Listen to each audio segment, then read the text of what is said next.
It was a day of mixed emotions for sports fans in Detroit.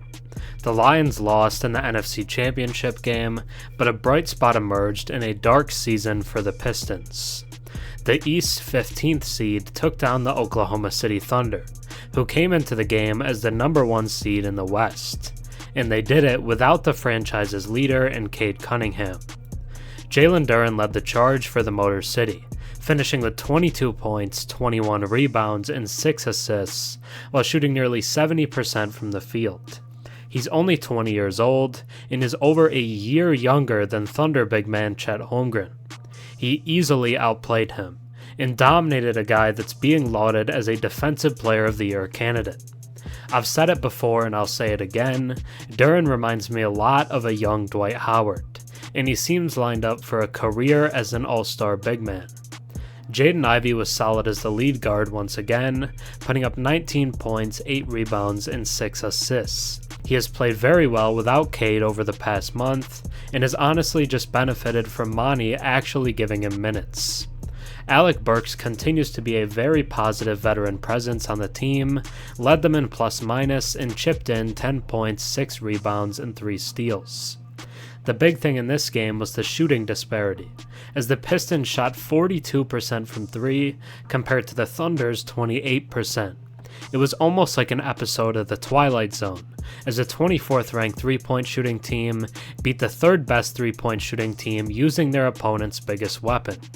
It'd be easy to write this game off as an anomaly because of this, but the Pistons have been much better recently than some may realize.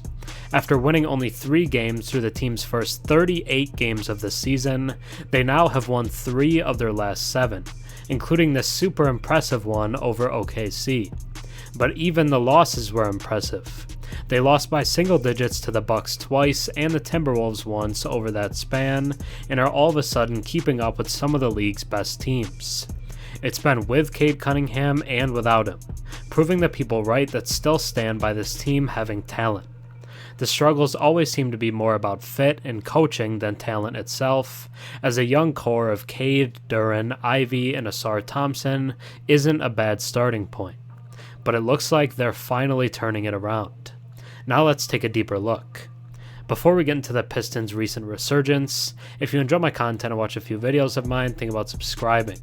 96% of my viewers are actually not subscribed, so if you watched me before and enjoy the content, drop a sub and comment down below. It really helps the channel.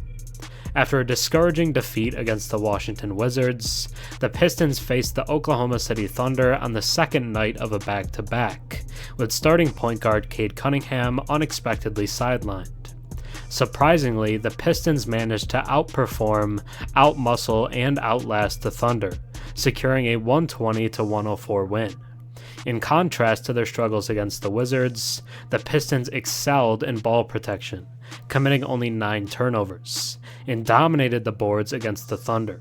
Jaden Ivey played a pivotal role, showcasing his speed and hustle throughout the game, setting the tone for the Pistons.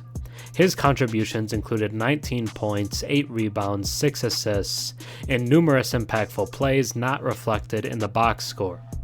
Ivey displayed exceptional agility, tipping the ball to teammates amidst taller opponents, navigating defensive switches effectively, and making crucial saves from going out of bounds. Simply put, the Pistons owed their victory to Jaden Ivey's remarkable performance. Jalen Duren, too, had a standout game, rebounding from an early challenge against rookie Chet Holmgren to finish with 22 points, 21 rebounds, and 6 assists. In a critical center matchup, Duren outperformed Holmgren, who was limited to 9 points and 12 rebounds. But the Pistons didn't solely rely on their starters. The bench also played a crucial role. Alec Burks, Ausar Thompson, Marcus Sasser, and Mike Muscala provided significant contributions, demonstrating effective floor spacing, a fast-paced style of play, and smart, aggressive defense.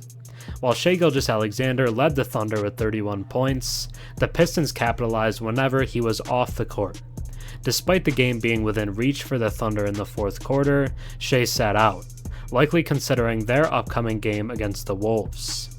The lesson learned from this victory is that the Pistons must sustain this level of energy, follow a similar rotation, and achieve it consistently with Cunningham playing his usual 30 minutes. The team cannot solely rely on Cade's isolation plays. This responsibility lies on coach Monty Williams, Cade's orchestration skills, and teammates avoiding passive play. Jaden Ivey's effectiveness with the ball suggests a need to prioritize his involvement, and Mike Muscala should receive ample playing time. Monty Williams should empower the team to play to its strengths, rather than forcing players into congested lineups with excessive responsibilities.